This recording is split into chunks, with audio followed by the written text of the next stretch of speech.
नमस्कार, मैं हूं आपके साथ नितिशा बंसल और न्यूज इंडिया एक बार फिर हाजिर है अपने ग्राउंड जीरो के हीरोज के साथ। इस खास बुलेटिन में हमारे हीरो बताएंगे हर खबर की जमीनी हकीकत, वो भी ग्राउंड जीरो से। आज अंतर्राष्ट्रीय महिला दिवस पर देश के अंदर कई तरीके के कार्यक्रम आयोजित किए गए हैं। बातचीत करने के लिए हमारे साथ दिल्ली महिला आयोग की अध्यक्ष स्वाति मालीवाल जी है। स्वाति जी, आपने भी आज महिलाओं को काफ़ी अवार्ड दिए हैं। महिलाओं के साथ साथ जिन लोगों ने काफ़ी मेहनत का काम किया, आगे आकर उनको भी अवार्ड से सम्मानित किया, किस तरीके से? जी, बहुत ज़्यादा एनर्जी मिली। 60 से ज़्यादा अवार्ड्स दिल्ली महिला आयोग ने दिए हैं। मुख्यमंत्री जी भी इस फंक्शन में आए और भी बहुत सारे गणमान्य लोग साथ में आए। और जो सबसे बड़ी बात है कि ऐसे लोग जो कि इस भीड़ में खो जाते हैं, जिनके असाधारण काम किसी को पता भी नहीं चलते हैं, उन लोगों को चुनकर दिल्ली महिला आयोग ने अवार्ड्स दिए हैं। एंड लद्दाख से कुंफू नन्स आई थी, हॉकी इंडिया से हमारी पूरी टीम आई थी, आर्मी के, एयरफोर्स के, नेवी के, BRO के ऑफिसर्स थे, ऑटो वाले थे और बहुत सारे ऐसे आम लोग थे जिन्होंने महिलाओं के लिए काम किया है। And I am very happy and I am very energised. आप दिल्ली के अंदर हमेशा महिला सशक्तिकरण को बढ़ावा देने के लिए भी काफ़ी काम करते रहती हैं। पिछले 5 सालों में क्या कुछ बदलाव इस क्षेत्र में आया? जी, हमने पिछले 5 सालों में 1 लाख से ज़्यादा केसेस हैंडल करे हैं, जबकि हमारे प्रीवियस कमीशन ने 8 साल में 1 केस हैंडल किया था। तो मुझे लगता है ये स्टैटिस्टिक्स ही अपने बारे में बहुत बात बोलती है। काम हमने बहुत किया है, लेकिन मुझे लगता है अभी लड़ाई बहुत लंबी है। और जब तक ये मौका आता है कि हमें इंटरनेशनल वुमेंस डे सेलिब्रेट करना पड़ता है, इसका मतलब है कि कुछ कहीं ना कहीं कमी है। मैं ऐसा दिन चाहती हूँ कि जब हमें कोई वुमेंस डे सेलिब्रेट ना करना पड़े, क्योंकि women and main absolutely equal हो एंड रियली में उनकी इक्वालिटी ग्राउंड पे दिखे। दिल्ली का मॉडल अब विश्व स्तर पर भी देखने को मिलता है। तमाम बड़े देश हैं वो दिल्ली मॉडल की तारीफ करते हैं। ऐसे में दिल्ली के अंदर महिला सुरक्षा को लेकर कितना बदलाव आप देख रही हैं? मुझे लगता है कि जो दिल्ली सरकार ने CCTV कैमरास लगाए हैं चप्पे चप्पे पे, मैं काफ़ी दिल्ली पुलिस ऑफिसर्स से इंटरेक्ट करती हूँ और वो बताते हैं कि कैसे बच्चियों को जो खो जाती हैं उनको ढूंढने में और वैसे भी क्राइम रोकने में CCTV कैमरास काफ़ी सशक्त साबित हुए हैं। साथ में जो बसेस में फ्री राइड्स महिलाओं के लिए हुई हैं, बस मार्शल्स जो लगाए गए हैं, मुझे लगता है ये सब बहुत अच्छे इनिशिएटिव्स हैं। 181 दिल्ली सरकार, दिल्ली महिला आयोग की हेल्पलाइन है जो कि पूरा टाइम तत्पर रहती है। हमारे पास पूरी एक टीम है, अगर कोई कॉल आती है हम इमीडिएटली ऑन द स्पॉट पहुंच के हजारों लड़कियों को हमने रेस्क्यू किया है। तो काम तो बहुत हुए हैं, लेकिन मुझे लगता है कि अभी बहुत और काम करने की जरूरत है, क्योंकि सच तो ये है कि आज भी दिल्ली में क्राइम बहुत ज्यादा है। आखिरी सवाल, जो दिल्ली के अंदर महिलाएं दबी कुचली रहती हैं उनको आपने हौसला दिया है। दिल्ली महिला आयोग आगे ऐसी क्या कुछ योजनाएं चलाई जा रही हैं जो निचले तबके की महिलाएं हैं वो अपने हक के लिए लड़ सकें? जी, हमारी महिला पंचायतें चल रही हैं। 80 एरियाज़ में दिल्ली के अभी महिला पंचायतें चल रही हैं और वो अवेयरनेस भी क्रिएट करती हैं। और साथ में पूरी दिल्ली महिला आयोग की टीम अलग अलग तरीके से कैंपेन करती है, जिससे कि ज़्यादा से ज़्यादा लोग हमसे जुड़ पाएँ। इनफैक्ट आज जितने भी गेस्ट्स आए उन्होंने सबने मुझसे यही पूछा कि ये हीरे ढूंढ के कहाँ से लेकर आए हो। तो वो हीरे इसीलिए ढूंढ पा रहा है दिल्ली महिला आयोग, क्योंकि ज़मीन पर दिल्ली महिला आयोग काम करता है। बिल्कुल, स्वाति मालीवाल जी ने साफ तौर पर कहा कि दिल्ली महिला आयोग जो है वो ज़मीन पर काम करती है और आज दिल्ली के अंदर तमाम उन लोगों को अवार्ड से सम्मानित किया गया जो कि अपने हक के लिए लड़ते हैं और समाज के लिए आगे आकर काम करते हैं। कैमरा पर्सन नरेश के साथ नमित त्यागी, न्यूज़ इंडिया, दिल्ली। केंद्रीय स्वास्थ्य एवं परिवार कल्याण मंत्रालय की ओर से महिला दिवस के मौके पर केंद्रीय मंत्री मनसुख भाई मांडविया ने तकरीबन 36 महिलाओं को, देश भर की वैक्सीनेटर महिलाओं को सम्मानित किया। हमारे साथ बातचीत करने के लिए तमाम महिलाएं हैं। कहां से आती हैं मैम? केरला से। आज आपको सम्मानित किया गया है, इतना बड़ा अचीवमेंट था, क्या कुछ कहेंगे? आप कहाँ से आती हैं? मैं छत्तीसगढ़ से सर। छत्तीसगढ़ से आती हैं। कितना वैक्सीनेशन आपने पहुँचाया था वहाँ पे? 68,800 ऐसी कुछ है सर, उसके आगे। आज आपको यहाँ पर केंद्रीय स्वास्थ्य मंत्री मनसुख भाई ने सम्मानित किया है, क्या कैसा लग रहा है आज आपको? अच्छा लग रहा है हमें। अच्छा, इस दौरान अभी कोई तकलीफ आई वैक्सीनेशन करने में, कहीं आने जाने में? हाँ, आने जाने में बहुत प्रॉब्लम हो रही थी सर, लगवा नहीं रहे थे, तो घर घर जाके लगाए हैं, सबको मोटिवेट किए हैं। कोविड काल में तमाम लोग ऐसे थे जिन्होंने वैक्सीनेशन से मना किया था, लगवाना नहीं चाहते थे, लेकिन उसके बावजूद भी ये वो महिलाएं हैं, वो वैक्सीनेटर महिलाएं हैं जिन्होंने ये साबित किया कि करने की इच्छा हो तो कुछ भी हो सकता है। और आज देश में वैक्सीनेशन की जो स्थिति है उसकी देन भी यही है। कहाँ से आती हैं आप? छत्तीसगढ़, रायगढ़। छत्तीसगढ़ से। आज आपको भी यहाँ सम्मानित किया गया है, क्या कुछ दिक्कतें आई थी जब आप वैक्सीनेशन करने के लिए निकली थी? हाँ सर, दिक्कतें तो बहुत आई थी, बाकी अपने डिस्ट्रिक्ट टीम, स्टेट टीम की मदद से सारा कुछ सही हो गया। देखिए दिक्कतें बहुत आई थी, लेकिन उसके बावजूद भी आपने एक सफल मिशन जो है वो पूरा किया। लगभग कितने लोगों को वैक्सीनेट? 45,000, 45,500। 45,000 लोगों को वैक्सीनेट किया है। यहाँ कुछ और महिलाएं कहाँ से आई हैं? मैं उत्तर प्रदेश के गौतम बुद्ध नगर जिले से और जिला अस्पताल से हूँ। मैं कितने लोगों को वैक्सीनेट किया? अभी तक अप्रोक्सीमेटली 3 लाख के आसपास वहाँ का डेटा हो गया है और मेरे द्वारा 2,40,000 के आसपास टोटल वैक्सीनेशन अभी तक किया गया। ग्रामीण क्षेत्रों में भी आप गई थी वैक्सीनेशन करने के लिए? एक्चुअल मैं डिस्ट्रिक्ट हॉस्पिटल में पोस्टेड हूँ, तो मेरे यहीं पर ही वैक्सीनेशन चलता था जी। वैक्सीनेशन चलता था। तकरीबन 2 लाख से ज्यादा लोगों का वैक्सीनेशन किया है। कुछ हमारे साथ और भी लोग हैं। कहाँ से हैं आप? नागालैंड से। नागालैंड से। नागालैंड सुदूर पूर्वोत्तर का क्षेत्र है, वहां पर वैक्सीनेशन की प्रक्रिया में क्या कुछ दिक्कतें आई थी और उसको कैसे आपने रिजॉल्व किया? कोई दिक्कत आई थी वहां वैक्सीनेशन में? हाँ दिक्कत है। फिर उसको कैसे दूर किया? पहले तो वो लोग नहीं लेकर बोलता है ना, तो हम लोग कन्विंस करके अभी तो लेता है, अच्छा से लेता है। कितने लोगों को वैक्सीनेटेड किया था आपने? 20,000 मीन्स अप्रोक्सीमेट ना। तकरीबन 20,000 लोगों को नागालैंड में ही वैक्सीनेट किया इन्होंने अकेले। और नागालैंड की जो स्थिति थी, चूंकि एक छोटा सा कहा जाए प्रदेश है नागालैंड, और ऐसे में वहां पर तमाम लोग थे जो वैक्सीनेशन से दूर हट रहे थे। लेकिन ये वो महिलाएं हैं, वैक्सीनेटर महिलाएं हैं, जिनको आज सम्मानित किया गया है, जिन्होंने अपने बल पर इस वैक्सीनेशन की प्रक्रिया को आगे बढ़ाया है। न्यूज इंडिया के लिए कैमरा पर्सन शिव कुमार के साथ अजय पीयूष शुक्ला, नई दिल्ली। हमारे साथ मौजूद है नीरज प्रजापति, जो मोदी नगर से प्रत्याशी हैं कांग्रेस की, और ये गाजियाबाद से आई हैं। आइए हम इनसे जानते हैं कि वुमेन्स डे पे क्या कुछ खास है यहाँ की रैली में। यहाँ पर बहुत खास है क्योंकि यहाँ पे वुमेन्स डे को सेलिब्रेट किया जा रहा है, जो सिर्फ और सिर्फ कांग्रेस पार्टी के द्वारा किया जा रहा है। और भी पार्टियां हैं, लेकिन किसी के द्वारा आज अंतर्राष्ट्रीय वुमेन्स डे है। किसी भी पार्टी वैसे तो बातें करती है महिलाओं के लिए बहुत ज्यादा कि बेटी पढ़ाओ बेटी बचाओ, बहुत सारी चीजें करते हैं, लेकिन ग्राउंड लेवल पर क्या है, ये आज देखने को मिल रहा है कि कांग्रेस पार्टी महिलाओं को सम्मान भी दे रही है और उनके हक और अधिकारों की लड़ाई भी लड़ रही है। जो आज यहाँ मेला दिखाई दे रहा है, उसमें महिलाएं दिखाई दे रही है और बहुत खुशी और ताकत से दिखाई दे रही है। तो प्रियंका जी कुछ देर में आने वाली है और आप ये जो लड़की हूँ लड़ सकती हूँ, कितना कारगर हुआ? जबकि आप जो अभी चुनाव हुआ था उसमें 40% टिकट जो है महिलाओं को देने की बात की गई थी, तो कितना कारगर साबित हुआ?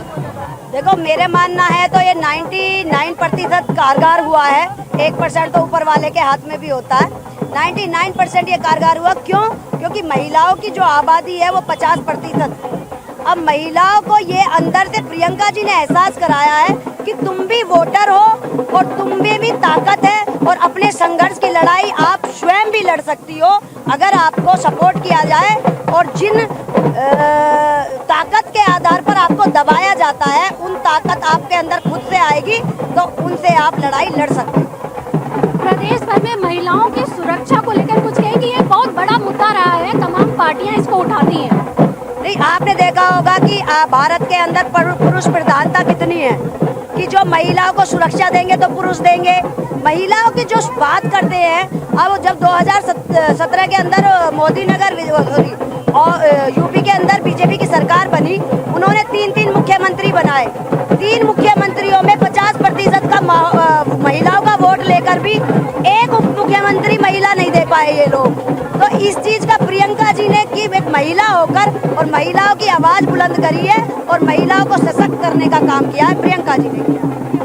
ये भी कहा जा रहा है कि जैसा कि चुनाव जा चुका है और 2024 में जो चुनाव होने वाला है, ये जो रैली है वुमेन्स डे के दिन जो मार्च किया जा रहा है महिलाओं का, ये कहीं ना कहीं उसका आगाज भी है। ये 2024 के लिए नहीं है क्योंकि अभी तो 10 मार्च को वोट खुलना बाकी है। उससे पहले आंकड़े कैसे डिसाइड कर लेंगे कि भाई क्या होने वाला है। लेकिन ये प्रियंका जी के लिए, जो प्रियंका जी के जो मोटिवेशन है कि भाई मुझे महिलाओं को आगे करना है, तो महिलाओं का मनोबल कमजोर ना हो, उन्हें ये एहसास ना हो कि भाई वोट डल गया प्रियंका जी क्या करेंगी।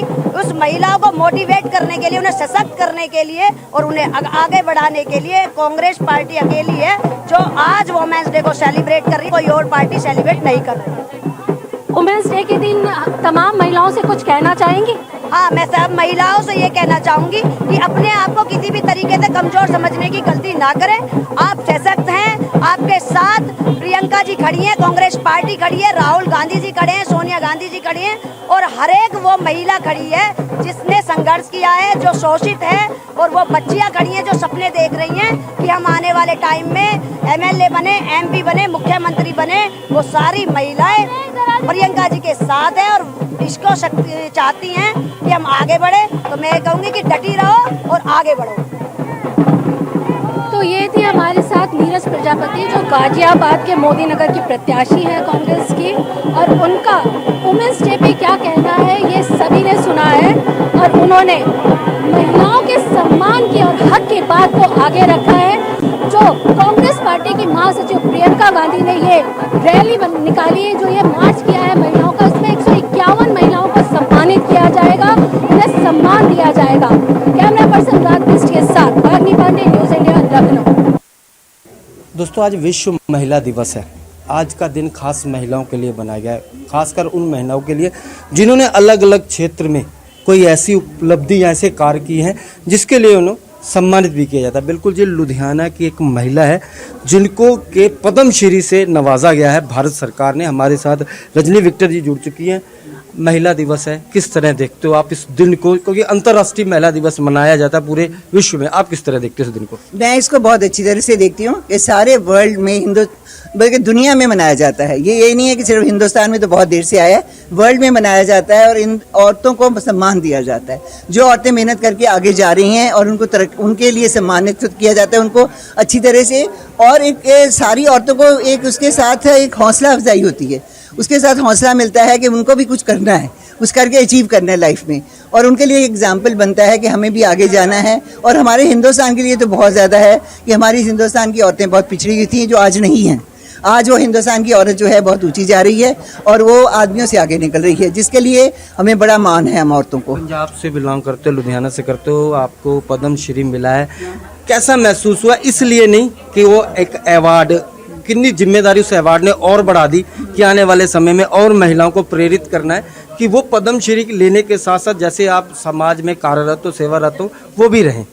नहीं, मेरे को पद्मश्री से ये मिला है कि मेरे को अब आगे जाके अपने इस सम्मान को एक जगह पर रखना है कि मैंने औरतों के लिए और हेल्प करनी है, उनको और आगे लेके जाना है। ये मेरी जिम्मेवारी शायद बढ़ गई है उसके साथ। आप क्या मानते हो? आप क्या मानते हो आज महिला कहाँ खड़ी है? अगर महिला की बात करें तो आज महिला कहाँ खड़ी है? आज की महिला बहुत ऊपर खड़ी है, आदमियों से ऊपर जा रही है। आज औरत जो है वो सेना में भी लड़ने में जा रही है आगे होके, और एयरफोर्स में भी जा रही है, नेवी में भी जा रही है, हर एक चीज़ में, हर एक डिपार्टमेंट में वो सब टॉप पोजीशंस पर है। बिजनेस में भी औरतें जो बहुत आगे जा रही हैं, हर जगह औरत का नाम आ रहा है। ये औरत का मान तो बहुत बढ़ गया आगे से। धन्यवाद, आपने हमसे बात की। बिल्कुल, ये अंतर्राष्ट्रीय महिला दिवस है, कहीं ना कहीं महिलाओं को सम्मान देने वाला आज दिन है। बिल्कुल, ये ऐसी महिलाएं जब हमसे मिलती हैं जिन्हें पद्मश्री से नवाजा जाता है तो एक प्रेरणा स्रोत, समाज के अंदर एक प्रेरणा स्रोत बात कही जाती है कि उन महिलाओं को हमेशा सम्मान होगा जो महिलाओं के लिए हमेशा सेवारत रहती है। लुधियाना से न्यूज़ इंडिया के लिए मैं अरविंदर सराना। हमारे साथ हैं आम आदमी पार्टी के राज्यसभा सांसद संजय सिंह साहब। संजय सिंह जी, कल जो एग्जिट पोल आया है, आम आदमी पार्टी की सरकार बनती हुई नजर आ रही है पंजाब में, किस तरीके से देखते हैं? हमारे राष्ट्रीय अध्यक्ष अरविंद केजरीवाल जी को, भगवंत मान जी को और पूरी पंजाब की टीम को हृदय से बधाई। कड़ी मेहनत, कड़े परिश्रम के बाद, और जो हमारी अरविंद केजरीवाल की गारंटी थी, आम आदमी पार्टी की जो नीतियाँ थीं, उस पर पंजाब की जनता ने मोहर लगाई है। और इसी के कारण आप देख रहे होंगे कि एग्जिट पोल के नतीजे ये बता रहे हैं कि प्रचंड बहुमत से आम आदमी पार्टी की सरकार आ रही है। सर, यूपी और उत्तराखंड में आखिर कहां आम आदमी पार्टी से चूक रहेगी? हम पहली बार वहां चुनाव लड़ रहे हैं और मुझे लगता है कि जो भी परिणाम आए उसको स्वीकार करना चाहिए। लोकतंत्र में जनता मालिक होती है, जहां जो फैसला दे उसको स्वीकार करके आगे बढ़ना चाहिए। मैं ये जरूर कह सकता हूं कि उत्तराखंड हो, यूपी हो, गोवा हो, इन राज्यों में भी हमने अपने मुद्दे लोगों तक पहुंचाने का काम किया, अपनी नीतियां पहुंचाने का काम किया, केजरीवाल जी की गारंटी पहुंचाने का काम किया, और लोगों में एक सकारात्मकता आम आदमी पार्टी को लेके थी। परिणाम में वो कितना तब्दील होती है अभी उस पर हम कोई दावा नहीं कर रहे हैं, लेकिन एक स्थापित दल इन राज्यों में आम आदमी पार्टी बन गई है और भविष्य में इसका फायदा हमें मिलेगा।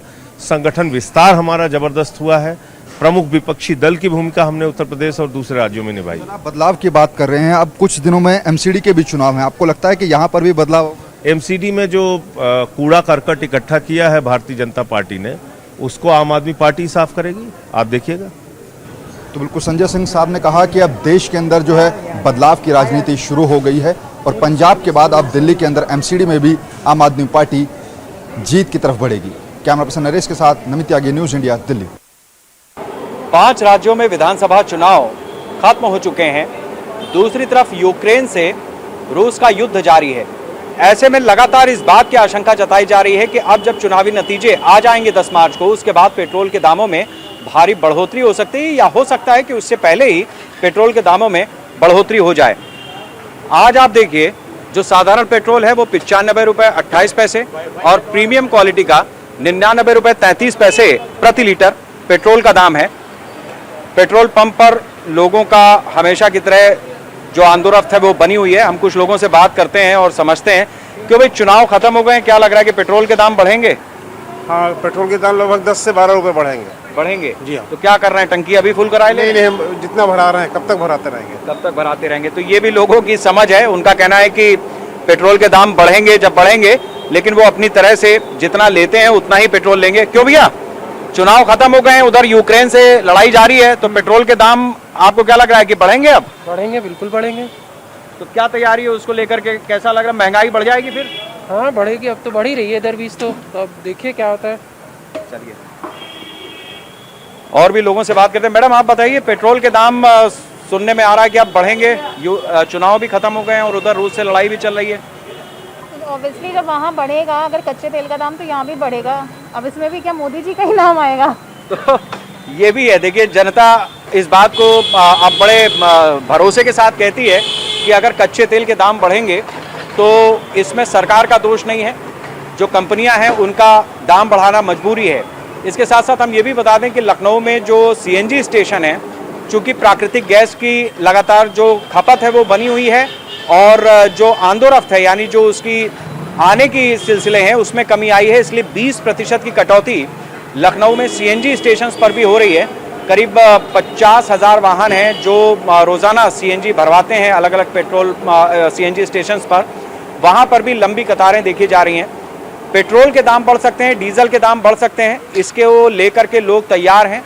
अब ये पेट्रोल कंपनियों पर है कि वो किस तरह से कब पेट्रोल के दामों में, डीजल के दामों में इजाफा करती हैं। सुंदरम के साथ शेखर त्रिवेदी, न्यूज़ इंडिया, लखनऊ।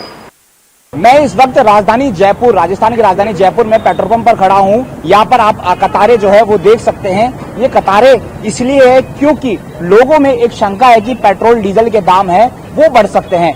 वजह है यूपी और अन्य राज्यों के जो चुनाव है वो खत्म हो चुके हैं। इसके अलावा रशिया और यूक्रेन में लड़ाई चल रही है, इसलिए भी पेट्रोल डीजल के दाम जो है वो बढ़ सकते हैं। वैसे अब क्या कहेंगे, पिछले महीनों से जो है पेट्रोल के दाम स्थिर थे, लेकिन अब दाम बढ़ने के संकेत हो गए। चुनाव के ये जो एमपी में चुनाव चल रहे हैं इनकी चक्कर से, और पहले भी न्यूज आ चुके टीवी में चारों तरफ दे चुके कि भाई बढ़ सकते हैं, गैस के, पेट्रोल के, इनके सबके दाम। पिछले महीनों से अगर बात करूं तो पेट्रोल के दाम स्थिर थे, लेकिन चुनाव खत्म हो रहे हैं तो लग सकता है कि दाम बढ़ सकते हैं। रशिया यूक्रेन में लड़ाई चल रही है, पूरी उम्मीद है कि दाम बढ़ेंगे पैसे, और राज्यों से हमारे यहाँ राजस्थान में अधिक है।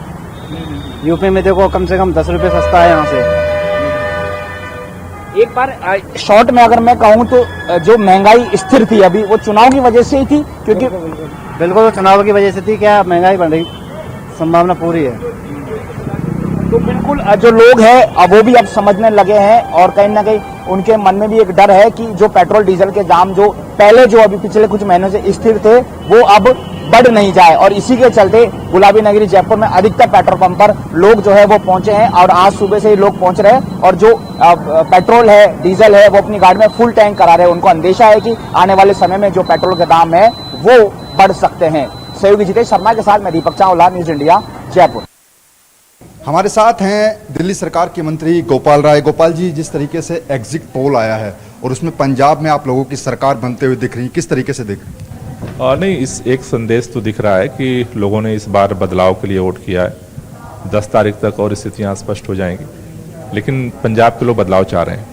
अच्छा, अगर बात करें, क्योंकि अगर कुछ सीटें ऊपर नीचे होती हैं तो आप किस पार्टी के साथ जाना पसंद करें? नहीं, 10 तारीख को भी तो एग्जिट पोल तो मेजॉरिटी की सरकार बना रहा है। सर, यूपी में आखिर कहाँ चूक रह गई आम आदमी पार्टी? नहीं, यूपी में पहली बार चुनाव लड़ रही है पार्टी और लोगों का अच्छा रिस्पांस मिला है।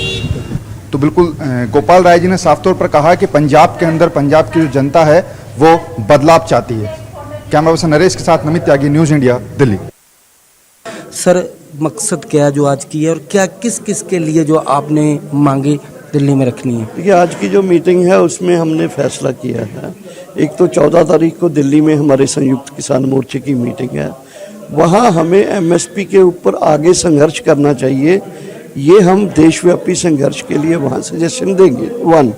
सेकेंडली, पंजाब में जो पंजाब के मुद्दों को लेकर या राज्य के मुद्दों को लेकर केंद्र सरकार जो लगातार एनक्रोचमेंट कर रही है, वो चाहे बीबीएमपी का मसला है या चंडीगढ़ में जो कर्मचारियों की पोस्ट है उसमें एनक्रोच करने का मुद्दा है, या वो पंजाब के एजुकेशन बोर्ड में जो किताबें हैं इतिहास की उसमें तोड़ मरोड़ करके कुछ अलग सी चीज़ें देने का मुद्दा है, उसके खिलाफ हम 25 मार्च को केंद्र सरकार को नहीं, राष्ट्रपति को एक डिमांड चार्टर देंगे। उसमें जो हमारे इशू दिल्ली बॉर्डर्स के ऊपर थे, वो चाहे लखीमपुर खीरी के दोषियों को सजा का मामला है या एमएसपी का मामला है या केसेस वापस लेने का मामला है, वो एक डिमांड चार्टर के रूप में हम राष्ट्रपति जी को भेजेंगे थ्रू गवर्नर ऑफ पंजाब। और 25 मार्च को चंडीगढ़ की तरफ पंजाब के लोगों का, पंजाब के किसानों का एक बड़ा काफिला मार्च करेगा